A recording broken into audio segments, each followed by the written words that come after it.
Hello friends, நான் உங்கள் சாண்டி. இந்த வீடியோவில் புளிச்சோறு எப்படி ரெடி பண்ணணுன்ட்டு பார்த்துக்கிடுங்க. கோவில் புளி சாதம். மல்லி, நல்ல மிளகு, சீரகம் எல்லாம் ஒவ்வொரு ஸ்பூன் போட்டு, அதுக்கப்புறம் ஒரு 5-6 வத்தல் போட்டு நல்லா வறுக்கணும். வறுத்து அதை நல்லா இடிக்கணும்.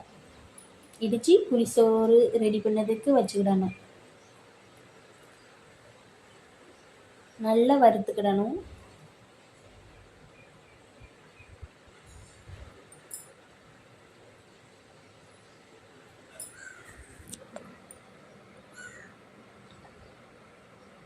ஒரு 6 வத்தல் போட்டால் போதும். புளிச்சோறுக்கு நல்லா உரலில் போட்டு நல்லா இடிச்சுக்கிடணும். இது கோவில் புளி சாதம்.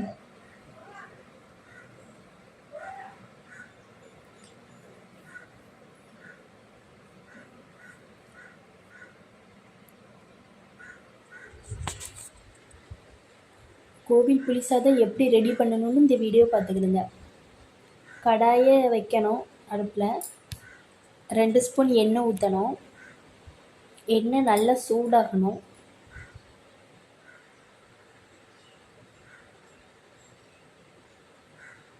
எண்ணெய் சூடாகணுன்னே ஒரு 5 பல் பூண்டு, இல்லை ஒரு பூண்டு முழுசு, அதுக்கப்புறம் ஒரு 4 உள்ளி, அதுக்கப்புறம் இடித்து வச்ச பொடி, கருவேப்பிலை, புளி தண்ணி எல்லாம் ரெடி ஆகிட்டு இருக்கு. எண்ணெய் சூடாகணுன்னே உள்ளியெல்லாம் போடணும். உள்ளி பூண்டெல்லாம் போடணும். போட்டு நல்லா வதக்கணும்.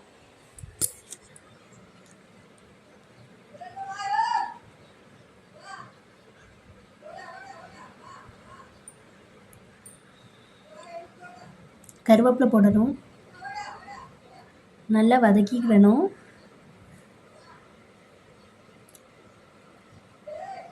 நல்லா வதக்கிட்டு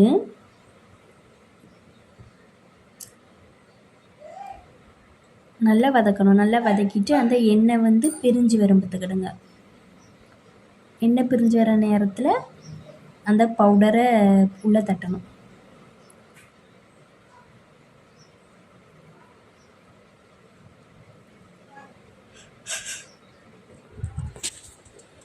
நல்ல மிளகு, சீரகம், மல்லி எல்லாம் வறுத்து இடித்த பவுடரை அதில் தட்டணும்.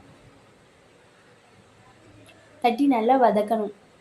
வதக்கினோடனே அதுக்கப்புறம் புளி தண்ணியை உள்ளே ஊற்றணும் ஃப்ரெண்ட்ஸ்.